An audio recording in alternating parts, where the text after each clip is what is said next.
तो भाई अभी तक तुमको भी ये खबर मिल ही चुकी होगी कि भाई एक दिल्ली कैपिटल्स का ऐसा प्लेयर है भाई जिसके पीछे टोटल 3 टीमें पड़ी हुई हैं आईपीएल 2026 में अपनी टीम में शामिल करने के लिए। और दिल्ली कैपिटल्स का वो जो प्लेयर है उसका नाम है नन अदर देन कमाल लाजवाब राहुल। जी हां, सीएसके, केकेआर और राजस्थान रॉयल्स जो है वो आईपीएल 2026 के लिए दिल्ली कैपिटल्स के साथ यहां पर ट्रेड डील करने की कोशिश में लगी है केएल राहुल को लेके। ये तीनों ही जो टीमें हैं सीएसके, राजस्थान और केकेआर, ये कुछ भी करके केएल राहुल को आने वाले सीजन में अपनी टीम में शामिल करने को देख रही हैं। अब अगर आप सोच रहे हैं कि आखिर दिल्ली कैपिटल्स केएल राहुल को छोड़ना क्यों चाहती है और आखिर सीएसके, केकेआर और राजस्थान केएल राहुल को अगले सीजन में अपनी टीम में शामिल करने को क्यों देख रही हैं, और ये जो भाई चेन्नई, केकेआर और राजस्थान है ना, इन तीनों टीमों में से केकेआर जो है वो सबसे भाई ज्यादा तड़प रही है केएल राहुल को अपनी टीम का हिस्सा बनाने के लिए। क्यों ऐसा हो रहा है, क्या है पूरी कहानी, यहां पर सब कुछ आपको इस वीडियो में बताने वाला हूं। वीडियो को एंड तक देखिएगा। उसके अलावा कुछ और बहुत बड़ी अपडेट्स हैं जो मैं यहां पर आपको देने वाला हूं, तो जैसा मैंने कहा वीडियो को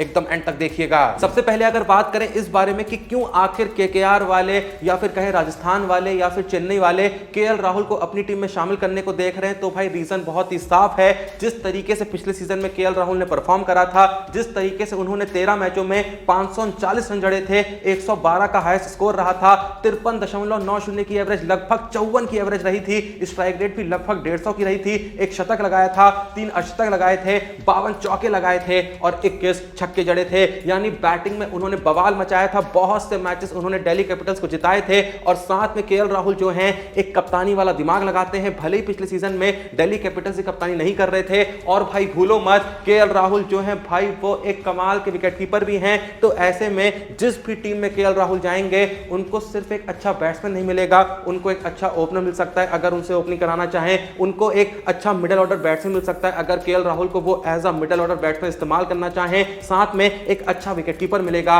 और साथ में एक अच्छा फ्यूचर कैप्टन भी मिल सकता है। और ये जो तीनों ही टीमें हैं ना, चाहे सीएसके हो गई, चाहे केकेआर हो गई, चाहे राजस्थान हो गई, ये तीनों ही टीमें ऐसी हैं जो भाई सच में एक अच्छे फ्यूचर विकेटकीपर, बैट्समैन और कैप्टन की तलाश कर रही हैं। बात करें चेन्नई सुपर किंग्स की, तो सबको पता है कि एमएस धोनी भविष्य में चले जाएंगे, 2026 का सीजन भी खेलेंगे या नहीं खेलेंगे कुछ नहीं पता। ऐसे में धोनी के जाने के बाद चेन्नई सुपर किंग्स को एक अच्छे विकेटकीपर, बैट्समैन की तलाश होगी। और साथ में अगर गायकवाड़ से इनका भरोसा उठ जाता है आने वाले वक्त में, तो केएल राहुल पे ये कैप्टनसी का भार भी डाल सकते हैं। यही रीजन है कि ये लोग संजू सैमसन को भी अप्रोच कर रहे थे और कहा जा रहा है कि संजू सैमसन वाली जो डील है वो लगभग कंफर्म हो गई है। संजू सैमसन आईपीएल 2026 में चेन्नई में दिख सकते हैं, पर किसी वजह से अगर संजू सैमसन सीएसके का पार्ट नहीं बनते हैं तो केएल राहुल यहां पर एक और अच्छा ऑप्शन जो है चेन्नई के लिए साबित हो सकते हैं, क्योंकि केएल राहुल भी वही क्वालिटीज साथ में लेके आते हैं जो qualities Chennai super Kings Sanju Samson में देख रही थी कि भाई कैप्टन भी है, विकेटकीपर, बैट्समैन भी है, ओपनिंग भी कर सकते हैं, मिडिल ऑर्डर में भी खेल सकते हैं। तो सेम क्वालिटीज यहां पर केएल राहुल के अंदर हैं। यही क्वालिटीज जो है, यही क्वालिटीज वाला प्लेयर जो है भाई राजस्थान भी देख रही है, क्योंकि राजस्थान से संजू सैमसन 100% जाएंगे और संजू सैमसन जाएंगे तो राजस्थान को भी एक नया कप्तान चाहिए ना। अब बनाने को ये लोग कप्तान रियान पराग या जायसवाल को बना सकते हैं, ऐसा कहा जा रहा था, लेकिन केएल राहुल के पास वो अनुभव है जो ना ही जायसवाल के पास है, ना ही रियान पराग के पास है। और संजू सैमसन अगर जाएंगे तो जाहिर सी बात है कि भैया राजस्थान को भी यहां पर एक अच्छा विकेटकीपर, बैट्समैन चाहिए ना। हाँ ठीक है, उनके पास ध्रुव जुरैल है, लेकिन कहा जा रहा था कि राजस्थान वाले ध्रुव जुरैल को भी रिलीज करने को देख रहे हैं। तो ऐसे में केएल राहुल के लिए भाई राजस्थान भी तड़प रही है, पर सबसे ज्यादा यहां पर तड़प है किसके अंदर, केकेआर के अंदर। रीजन मैं पहले ही बता चुका हूं कि भाई केकेआर के पास भी यहां पर ना ही अच्छा कैप्टन है, ना ही अच्छा विकेटकीपर, बैट्समैन है। श्रेयस अय्यर के जाने के बाद भले ही रहाणे को कप्तान बनाया था, लेकिन रहाणे के आने से आखिर क्या हुआ, आईपीएल 2025 में पॉइंट्स टेबल पे केकेआर 8वीं पोजीशन पे रही थी। वहीं अगर बात करें विकेटकीपर, बैट्समैन की, तो भले ही इनके पास डिकॉक थे, भले ही इनके पास गुरबाज थे, लेकिन दोनों में से कोई भी बैट्समैन बिल्कुल भी कंसिस्टेंट यहां पर केकेआर के साबित नहीं हुआ था। यही रीजन है कि डिकॉक को इन्होंने शुरुआती 7-8 मैचेस के बाद ड्रॉप कर दिया था। एक 97 नॉट आउट की पारी जरूर देखने को मिली थी डिकॉक के बल्ले से, लेकिन भाई उस पारी के अलावा कुछ 50 रन यहां पर डिकॉक जोड़ पाए थे बचे हुए 7 मैचेस में। गुरबाज भी जो है एक के बाद एक लगातार हर मैच में फ्लॉप हो रहे थे। तो यहां पर अगर केएल राहुल आ जाते हैं केकेआर में, तो जाहिर सी बात है एक अच्छा यहां पर कैप्टन ही मिल जाएगा और साथ में विकेटकीपर, बैट्समैन की जो यहां पर कमी है वो भी पूरी हो जाएगी। और वंस अगेन भाई सवाल यहां पर यही उठता है कि आखिर दिल्ली कैपिटल्स रिलीज क्यों करना चाहेगी केएल राहुल को। चलो चेन्नई वाले, राजस्थान वाले, केकेआर वाले केएल राहुल को चाहते हैं, क्यों चाहते हैं समझ में आता है, लेकिन दिल्ली कैपिटल्स वाले छोड़ना क्यों चाहते हैं, क्योंकि दिल्ली कैपिटल्स के लिए केएल राहुल ने तो अच्छा अच्छा किया है। जैसा मैंने कहा पिछले सीजन में 13 मैचों में 539 रन मारे हैं, 54 की एवरेज, लगभग 150 की स्ट्राइक रेट से। तो आखिर दिल्ली क्यों चाहती है कि केएल राहुल चले जाएं? भाई दिल्ली चाहती नहीं है। देखो दिल्ली ने केएल राहुल को कुछ 14 करोड़ में खरीदा था, लेकिन ये जो टीमें हैं ना, जैसे कि केकेआर हो गई, चेन्नई हो गई, राजस्थान हो गई, ये भाई केएल राहुल को अपनी टीम में कैश डील मिलेगी। यहां पर कोई प्लेयर्स की डील नहीं होने वाली है कि केएल राहुल दे दो, बदले में ये प्लेयर ले लो। अगर दिल्ली चाहेगी किसी प्लेयर को लेना तो वो ले सकती है, लेकिन फिलहाल कहा जा रहा है कि केएल राहुल के बदले ये जो तीनों ही टीमें हैं ये मोटी रकम देने को तैयार हैं। भले ही दिल्ली कैपिटल्स ने 14 करोड़ में खरीदा था, लेकिन चेन्नई, राजस्थान और केकेआर जो है ये आराम से 20, 22, 24 करोड़ भाई केएल राहुल के लिए देने को तैयार है। यही रीजन है कि दिल्ली कैपिटल्स इस बारे में सोच सकती है।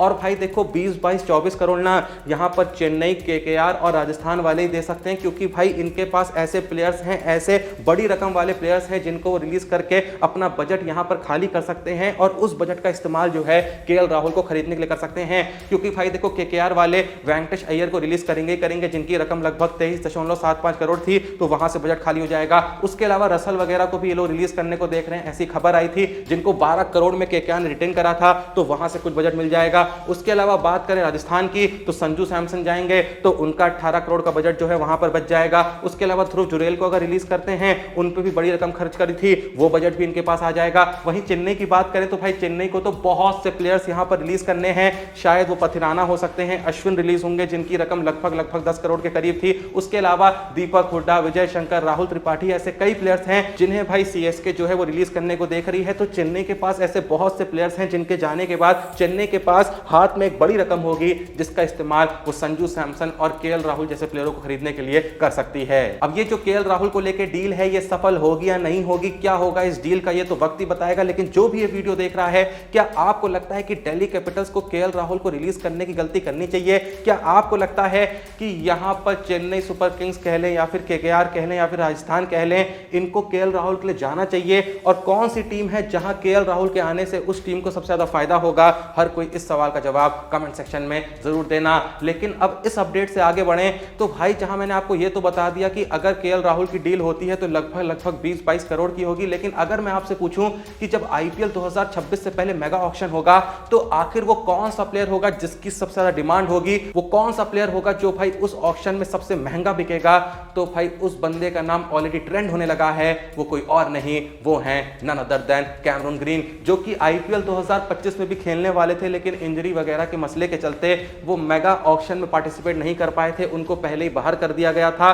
तो ऐसे में वो आईपीएल 2025 में तो नहीं दिखे थे, लेकिन कहा जा रहा है कि आईपीएल 2026 से पहले होने वाले ऑक्शन में जो प्लेयर सबसे महंगी बोली पे बिकेगा वो कोई और नहीं, वो कैमरून ग्रीन ही होगा। भाई रीजन बहुत ही सिंपल सा है, हाल ही में कैमरून ग्रीन ने इंटरनेशनल क्रिकेट में इंजरी के बाद रिटर्न करा और भाई ऐसा रिटर्न करा है कि बवाल मचा दिया है। रिसेंटली जो ऑस्ट्रेलिया और वेस्टइंडीज के बीच 5 मैचों की टी20 सीरीज खेली गई थी, वहां Cameron Green highest run scorer रहे थे। जी हां, कैमरून ग्रीन ने इस सीरीज में 5 इनिंग्स में 205 रन जड़े, एवरेज एकदम बवाल रही 68 की, स्ट्राइक रेट भी एकदम शानदार रही 164 की, 14 चौके लगाए, 12 छक्के जड़े और इसी के साथ कैमरून ग्रीन इस सीरीज के हाईएस्ट रन स्कोरर बने। मैं बताना चाहूंगा कि पहले टी20 मैच में कैमरून ग्रीन ने 26 बॉलों पे 51 रन जड़े, दूसरे टी20 मैच में 32 पे 56 जड़े नॉट आउट, तीसरे टी20 मैच में 35 पे 55 नॉट आउट जड़े और वहीं पांचवें टी20 मैच में 18 बॉलों पे 31 रन का योगदान दिया। यहां पर मैं याद दिला दूं कि कुछ वक्त पहले यह खबर सामने आई थी कि चेन्नई सुपर किंग्स पहले से तैयार है कैमरून ग्रीन को अपनी टीम में शामिल करने के लिए,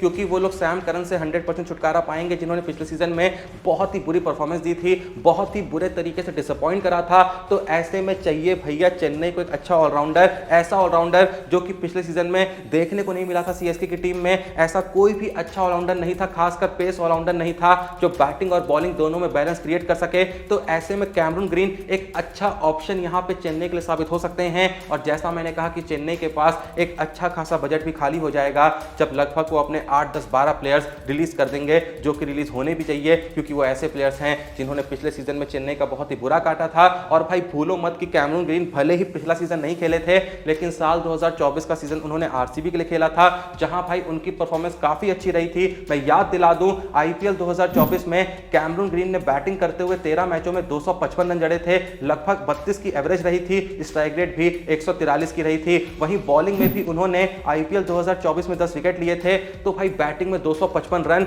बॉलिंग में 10 विकेट, ये कोई खराब परफॉर्मेंस तो नहीं है ना। वहीं वहीं बात करें साल 2023 की सीजन की, जहां कैमरून ग्रीन मुंबई इंडियंस की टीम में शामिल थे, तो वहां उन्होंने बैटिंग करते हुए 452 रन जड़े थे, 50 की एवरेज और 160 की स्ट्राइक रेट रही थी। वहीं बॉलिंग में भी 6 विकेट अपने नाम करे थे। तो कैमरून ग्रीन ने जितनी आईपीएल खेली भी है, जितने आईपीएल सीजन खेले भी हैं, वहां भी प्रूफ करा है कि भैया वो बैटिंग और बॉलिंग दोनों में ही कंट्रीब्यूट करना जानते हैं। अगर आपको कैमरून ग्रीन की बॉलिंग याद हो, लगभग 138-140 की स्पीड फेंकना जानते हैं। यही रीजन है कि चेन्नई उनके लिए तड़प रही है और कहा जा रहा है कि भाई आरसीबी और मुंबई इंडियंस ही यहां पर टॉप कंटेंडर होंगे चेन्नई के साथ, जो कैमरून ग्रीन को अपनी टीम में शामिल करना चाहेंगे, क्योंकि भाई आरसीबी और मुंबई के लिए कैमरून ग्रीन पास्ट में खेल चुके हैं। तो ये दोनों ही टीमें जानती हैं कि कैमरून ग्रीन कितने काम आ सकते हैं किसी भी टीम के। अब किस टीम में जाएंगे ये तो वक्त ही बताएगा, लेकिन आपके हिसाब से कैमरून ग्रीन को आप आईपीएल 2026 में किस टीम का हिस्सा बनते हुए देखना चाहते हैं, कमेंट सेक्शन में जरूर बताइएगा। बाकी वीडियो को लाइक करिए, चैनल को सब्सक्राइब करिए। मिलते हैं नेक्स्ट वीडियो में, तब तक के लिए जय हिंद,